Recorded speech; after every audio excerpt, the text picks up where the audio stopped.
Okay, so I am refilming this video because the first time I filmed it, camera settings were such that for some reason the frame rate was stuttering, and so it looked terrible, and I didn't want you guys to be subject to having to watch that because it made me burn my eyes out. So I'm refilming this, but this is going to be a video where I react to the brands I said I wanted to try in 2021, and I'm going to say, did I try them? If I did, what did I think? If I didn't try them, why didn't I try them? Do I still want to try them? And if there's any brands on my radar that I want to try next year. So the first one that I wrote down is Victoria Beckham. So did I try them in 2022? I did. I haven't actually gotten around to using everything I got from her, but in her recent 20% off sale, I did get the eyeliner in Ash, which I do really like, and the formula is nice and the color is nice. And then I did get her eye pots, which I haven't tried yet. And I think I got Mink, and then I got like the olive one. Now, do I want to try more from her if I like those? I need to decide because I didn't realize until I don't know why, because it's like it's not like she hides it. It's pretty obvious if you look for it, but it must have just flown straight over my head that she is a clean beauty brand.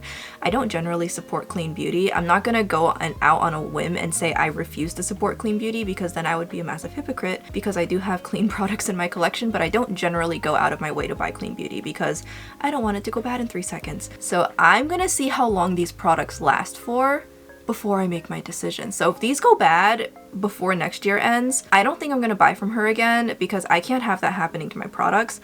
But if they last longer than that, like if by the end of next year it's like, oh, these are fine, then maybe I'll add her to my list of things to buy in 2024. But I need to take a step back and see how my products last, see how quickly they go off or not before I buy from her again, because her brand's so expensive. I don't want to be wasting my money on stuff that goes bad. Now, I do have high hopes for it because I know some YouTubers like Lexi have pot shadows that she released last year, and whenever she brings them out to swatch comparison with, they still seem like they're good. So I have high hopes. I do store mine in cool, dry places. I saw a comment once of somebody who even stores them in like Ziploc bags, and they push all the air out and then they put it in a drawer. So I may go ahead. I don't know if that's going to make me not want to use them, because then it'll be like too difficult to access them, but I am thinking of like nesting containers within containers. I just have to come up with like an easy access way where it's not going to block me off from using them. But I am thinking of doing something like that. But in the meantime, it is a dark drawer. It's a pretty well sealed drawer, I would say so myself, and it's in my, you know, I keep my makeup all upstairs, so it's pretty temperature stable up here. So yeah, I'm hoping I can get a good lifespan out of these, but I don't want to go buy clean products and then they go off in like 2 months. We don't do that around here. Okay, so the next one I put down was GLAMSHOP, specifically Hollow. Now, if you didn't watch my Hollow video, long story short, GLAMSHOP actually like freaking discontinued their entire Hollow range, and the only shades I was able to get were the 3 that they brought back because of popular demand. I'm like loosely following them to see if they bring the rest back, and if they do, I think I will go ahead and complete my collection, because as far as I can tell, based on other people's videos, other brands that have tried to make Hollow shadows are just not really holding a candle to GLAMSHOP. If you live in the EU, GLAMSHOP is obviously like way more affordable, so I'm hoping they bring back more of their hollows, or maybe if they already did, I need to like go check. I try to make sure I check their website once in a while. So if they do bring back the rest of their hollows, yes, I will probably just go ahead and buy them without a second thought, because if they discontinue them again and I miss them again, I will literally never forgive myself. But the 3 hollows I do have are a joy to use. You just really need glitter glue. So here's the hoping, fingers crossed, that I can get more hollow shadows next year. The third one I put was lipsticks from Chanel.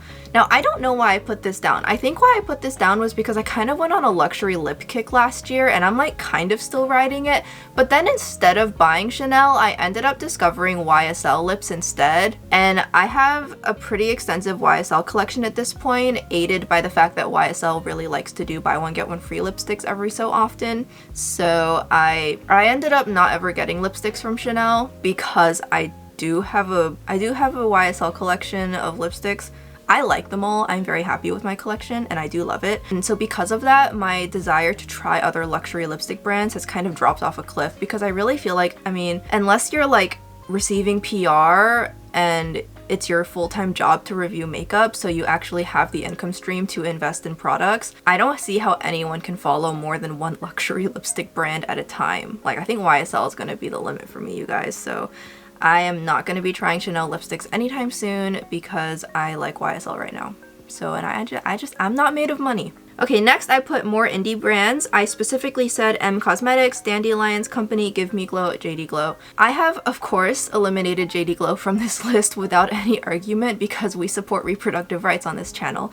But as for Give Me Glow, I do have the super like mirrored shadows. I just got those during Black Friday, like the ultra mirrored ones. Let me see if I can find them. I haven't used them yet because I haven't had a chance to. They literally just came in the mail. I've only had them for a couple days, and at the time that I'm filming this, my December has been, you can see it in the community tab.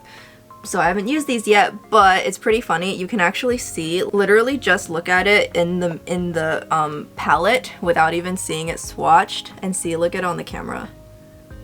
Look how much light they I think you can tell how shiny these are going to be, so I can't wait to actually use them. But I did get those 3 shades, 2 of which are the ultra reflective one. By the way, Oasis Makeup Clear Lid Magnetic Palette. Hello, I love this. I was gonna buy the Makeup Geek ones when they went half off, but literally they were gone in seconds, and I was super bitter after that because I've come to realize I need clear lidded magnetic palettes, which are for some reason really hard to find unless you overpay for like really shoddy Z palette BS.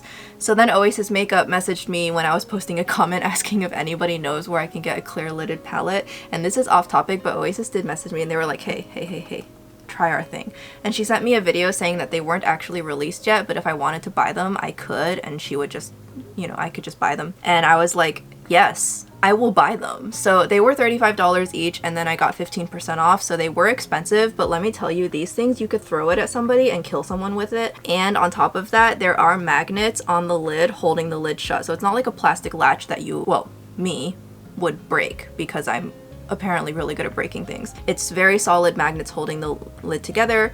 The hinge is extremely sturdy and clear lid. I like. But anyways, I did say, as for M Cosmetics and Dandelions Co., I really wanted to try them both. They seem so cute, like small handmade batch, just like small in-house made batch eyeshadows. They're just such cute little brands. I do still want to try them. They are still on my list. I just couldn't get around to it this year. And to add to that, I do have some other indie brands I do really want to try. I really want to expand my Terra Moons collection. I really want to eventually, maybe someday, I'll catch the Cleona restock. I keep missing it. I mean, life gets in the way, I miss it. They go out of stock and such so quickly, but I do eventually want to catch the new Cleona shades. Then I wrote in 2022, I want to try CHANTECAILLE. I did indeed try CHANTECAILLE, not like a ton of CHANTECAILLE because money, but I did try, I think, enough. Like for instance, I found the Hummingbird Warm Quartet secondhand. That was nice. I got that for like under $40. So I kind of regret skipping the giraffe quad, but the Hummingbird quad's nice, and none of the other ones really spoke to me. I was so excited when I saw cougars and jaguars because I love cats, but the insides were just kind of meh. But then I did try the Lotus one. No, not the Lotus one. I did try the Sunbeam one. I really enjoyed that. I have had the Blur powder since 2020. I do love that one. I have the Hummingbird one, which is really nice. And then I did add 2 more lip cheeks to my collection, the orange one and the red one, which are both limited edition, and I mostly got them because I just really like the packaging, okay? But I did really like what I tried from CHANTECAILLE this year. I also have Cheetah, the single shadow. So like what I did get from them, I do really like, but how much did I get from them? Like that much. Because they're expensive. I do really want to try their rose face tint. It reminds me of a Korean tone-up cream, but I feel like it might be a little less ashy on me than those tend to pull. But it's been sold out for months now, and I'm still waiting for it to come back in stock. Literally, I'm on the email list for notifications. I want it so bad, but it's just, I mean, it'll come back someday. I do have CHANTECAILLE on my radar. I do want to continue to try more from them next year, but as usual, I think with how particular I was about them this year, I will probably continue to be just as particular next year. I still prefer waiting for them to be 25 to 30% off. I am not buying CHANTECAILLE full price. We're not doing that. And I do love their packaging and their colors, so I mean, and I definitely do want to continue to eventually, in the next decade, complete my singles collection from their philanthropy singles. Next, I wrote down AURIC. Did I try more AURIC for this year? I actually didn't, and I was totally planning on picking up Morganite this year, and I just didn't because I realized, honestly, I'm probably not going to use it. I'm not at a stage in my makeup kind of journey, for lack of a better word, where I would remember to use Morganite. I had Flawless Filter. I sold Flawless Filter.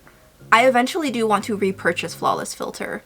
But not right now because I wouldn't remember to use it. I'm just not at that stage in my life yet. Like for example, I used to not buy contour. I used to not buy single shadows. I used to not buy brow pens because I wouldn't ever remember to use them. I used to have a brow wax because I remembered to use it, and then I eventually stopped using it, so I don't buy brow waxes anymore or brow gels. But I did used to use brow gels almost every single day. So whenever it becomes that next phase in my life where I remember and want to use products like Flawless Filter every day, I'll pick up Morganite then. But for now, I cannot. I did want to add to my cream shadow collection from them, but I just never got around to doing it. And the only new releases I've seen from them this year have been the lashes and the lip balms, neither of which really spoke to me, especially not for the price. However, I do continue to put AURIC on my radar. I will continue to follow them. I honestly am kind of bummed because I feel like they had so much potential and people were like so excited. They definitely kind of were just really like quiet this year, and like I get it, running a brand is hard and she has a kid she's raising, but I'm really hoping that they can kind of pick up the pace next year. So I'll continue to follow, but no guarantee I'll buy. Next, I wrote Lisa Eldridge. Did I get around to trying Lisa Eldridge? I got around to trying one thing from Lisa Eldridge, and that was Vega, the eyeshadow palette, and the only reason I didn't buy more was because of money, really. And I do really want to try her luxuriously lucent lipstick formula next year. I do really want to try her liquid shadows next year, and I was going to buy her liquid blushes, but I think it was like there was a packaging problem, and so when she kind of sort of discontinued them, and I checked on her Instagram, a restock is coming sometime next year. So whenever those restock, I think I do want to pick up one, and hopefully whatever problem there was is fixed. I don't really know what was happening, but you know, I trust her, it's fine. I did really enjoy the palette that I did buy. I don't know if I'm gonna get another one just because the markup between British pounds and US dollars is pretty extreme, and right now it's not converting to that. So that's like the only thing like putting me off, is just the fact that when I see the British pounds price versus the US dollars price, I'm like, okay, it does not cost that much in US dollars. It really shouldn't. But that's really the only thing holding me back, and I guess to some people that can be kind of petty, so make of that what you will. But I do still kind of follow her brand. If I see something from Luxuriously Lucent that she releases next year that is really speaking to me, I will definitely pick it up before it sells out. I like didn't even know Go Lightly was a thing until I saw Tara Baby swatch it to compare to something else, and then I was like, wow, I'm kind of bummed I never realized Go Lightly was sold, because I would have bought it if I had realized it existed back then. So I'm definitely following for Luxuriously Lucent, but in terms of all of her other products, I don't know. We'll see. Next, I wrote more Korean, Japanese, Chinese beauty. I don't know. I did try a lot more Chinese beauty this year. Specifically, I finally got around to really building my flower nose collection, which I have no regrets about. But as far as Korean beauty and Japanese beauty go, I don't think they suit my current preferences, which is why I didn't really buy much from them, aside from like obviously their lip products, which is really just Romand, because I'm just not really into that aesthetic right now. Like, I used to be totally fawning over Korean eyeshadow palettes, but I've come to realize that the formulations and color schemes are just not really to my preferences, so I stopped buying them. I just kind of admire them from afar. I'm like, oh, they're pretty, the pictures are pretty, the colors are pretty, but I don't actually spend money on them. And that's probably going to continue, because I know what my eyeshadow preferences are, and they are the least likely to change of everything. Like, of all the makeup preferences that could change, eyeshadow is the least likely to change for me, because my eyeshadow preferences have not changed ever since I first started wearing makeup, so they're probably not gonna, whereas everything else on my face changes every couple months. So yeah, I don't think I'm going to try any more Korean or Japanese or Chinese beauty than I already am, and I'm not really regretting that. But specifically with Chinese beauty, I did kind of want to try Florasis, but I'm not sure. I don't know. They're pretty expensive. Like, if I have like the spare change for it where I could just treat myself and not really care, then maybe I would. But whenever I think about Florasis and I could be spending that money on something else, and I'm like, I want the something else more than I want the Florasis. So I don't know. I'm hoping that I can grow my channel and maybe I can like get on their PR list. I want to get on like more PR lists next year. That's like a big goal of mine. I can't really make it a goal because I have no control over who puts me on it, but I really would love to grow my channel to the point where I can start receiving a little bit of PR. But that aside, I am content with the rate of Asian beauty I tried this year. It wasn't as much as I thought it would be, but that's just because of preference, so it'll probably stay the same. I'm probably going to continue to stalk Romand and buy every new lip product they release with no regrets whatsoever, and then aside from that, I follow Flower Nose, and that's currently pretty much it, and I like that. Then I wrote specifically Lethal Cosmetics. Now, did I try Lethal Cosmetics this year? I did. I haven't gotten around to, I haven't had an excuse to use the gel liners yet, and I probably should get on that because I hear they dry out really quickly. But I did get the specifically from the Teresa is Dead collection, I got the Moon Rocks highlighter, and then I got this orange blush. And I do really want to try more of their blushes because these are really great products. I don't think I want to try their eyeshadows anymore. Nothing stuck out to me, and I have heard some middling reviews on their quality, so I just don't really have the coin to be spending on that. But I do really want to continue to grow my Lethal Cosmetics face products collection because I have had a great experience so far with their blushes and highlighters, and I'd like to continue. So yes, more Lethal face products next year if they release anything that catches my eye. And then next I wrote Beautylish brands, so like Wayne Goss, By Terry, Givenchy, Sisley, Surratt were the Guerlain were specifically the products I like pointed out. Well, Guerlain's not on Beautylish. I don't know why that's on there. But like the high luxury brands that may be on Sephora but are oftentimes not and are kind of more likely to be on Beautylish, Saks Fifth Avenue, kind of stuff like that. Did I try those? Not as much as I would have liked. I think the biggest thing in particular was I really want to begin building my collection of Surratt blushes. Like I want to have that aesthetic magnetic palette where you open it up and you see all the Surratt face powders. And the colors that Surratt has to offer are truly beautiful, and several of them would plug some really important holes in my blush collection, but I just haven't gotten around to it yet. I know Surratt does do 25 to 30% off sales every year, a couple times a year, but they've always come around at a time where I just had no more money left for makeup specifically, and I'm like, I can't justify just buying all those. So sometime I really want to buy some Surratt face products. But everything else, I didn't end up trying anything from like By Terry especially, and Sisley especially. I ended up not trying anything from them. And you know what? I don't miss it. I don't feel like I missed out on anything. And as much as I do use and like expensive makeup, I think I do kind of have a limit. And so like Sisley, a $58 lipstick, I think is a little beyond even me. And like a $128 foundation, yeah, no, I think even that is a little beyond what I would consider okay. So I think this year I discovered that, contrary to what some of my watchers may believe, I do indeed have a price ceiling for makeup products that are not eyeshadows. By Terry, Sisley, etc. just kind of exceeded those ceilings, especially for what they have to offer in exchange, because it's not like I'm getting something really pretty from them. It just kind of, nothing stood out to me. And like, I do watch Michelle Wong. I love her channel so much, and whenever I watch her, she kind of reminds me of my mom in a lot of ways, and so I do love watching her channel. So I am aware of what they're releasing. I just have no desire to buy any of it. I don't think that's going to change. Now, as for Wayne Goss, I thought I was for sure gonna get one of his lighter blush highlight duos.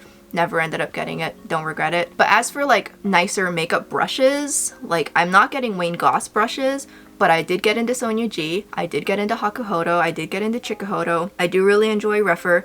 I think that's going to continue. I am going to continue to invest in higher quality makeup brushes, specifically my face brushes. My face brushes collection is still mostly cheap synthetic because face brushes are expensive because, you know, more hair, longer hair, bigger, way more expensive, whereas nice Japanese natural hair eye brushes, you can buy a couple and like it hurts, but $140 can get you like 5 eye brushes, and it can get you like 2 face brushes, maybe 1. So I do really want to start having nicer face brushes, but that's going to be obviously much slower over a much longer period of time. That super ultra luxury makeup, nah, not for me. I'm alright. Next I said Guerlain, specifically Meteorites. I haven't gotten the Guerlain Meteorites yet. They're still sitting on my Sephora loves list. I keep adding them to my cart, and then they're kind of the first to be chopped when I realize I'm over my budget, so I haven't gotten them yet. Maybe if they do a limited edition Lunar New Year packaging one, I'll get it, because I am a sucker for Lunar New Year makeup, but they didn't actually do one this year. So haven't gotten it yet. It's still on my list. Maybe we'll get around to it next year. And then I wrote HINDASH Beauty, and I did try HINDASH Beauty. I did use both Beautopsy and the Monochromance. I really want to get my hands on Boy Tears sometime, but I just don't want to be like, it's only on his website and then I have to pay like a ton of shipping to get it over here, so I just haven't gotten around to it yet. I'm not sure what else from him I want. I do follow, I am like keeping tabs on his brand, so as I see more things, I will continue to try them. So yeah, I did try things from HINDASH Beauty. I did really like them, and I will continue to see what's going on.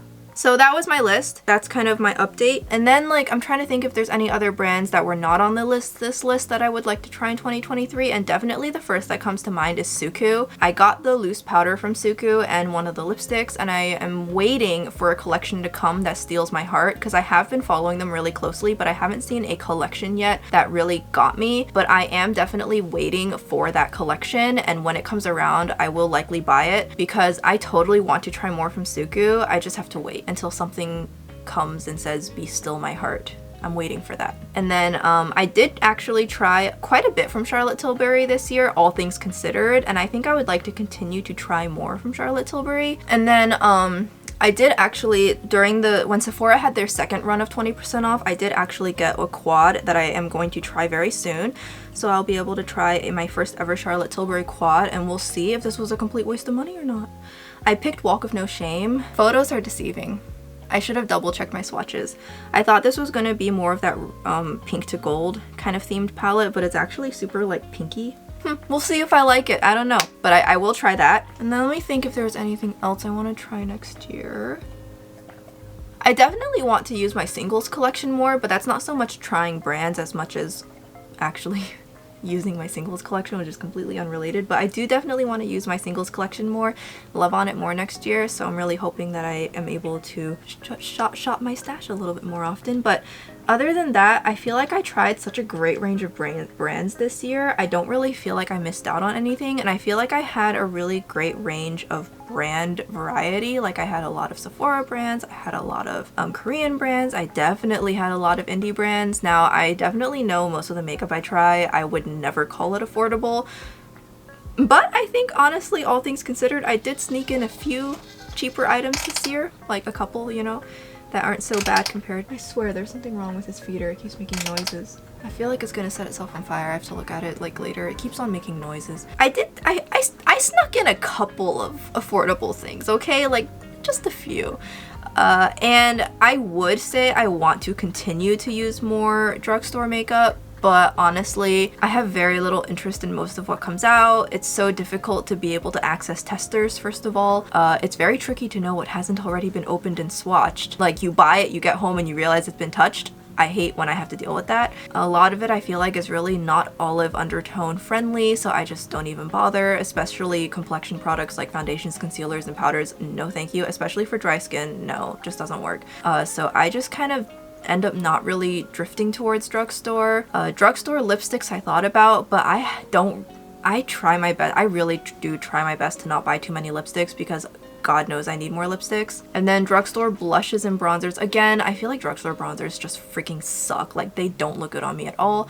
Drugstore blushes, American blush shades I don't really have any strong appeal for, which is why so many of my blushes are actually either from Asian brands, from brands owned by Asians, or are product lines launched by Western brands that were very distinctly meant to appeal to an Asian audience.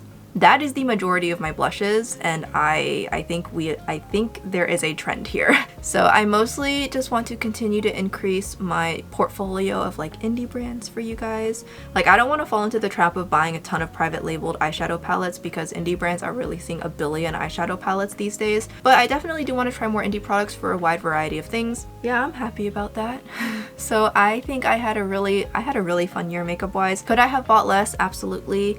But I think I did a much better job than last year of already being more mindful of what I'm buying. So each year I will just keep getting more and more mindful and improve my self-control, improve my self-discipline, get some better coping strategies besides retail therapy. That's always a plus, right? So I'm gonna go ahead and conclude this video here. This was my video discussing, did I try all the brands I wanted to? And if not, why? I totally want to hear what you guys want to try, because if it's not something I've heard of yet, I may go check it out.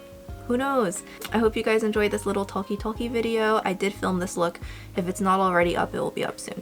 I used Unearthly Cosmetics Fall Magic. So yeah, I'm gonna end this video here, and I'll see you guys in the next video. Bye-bye!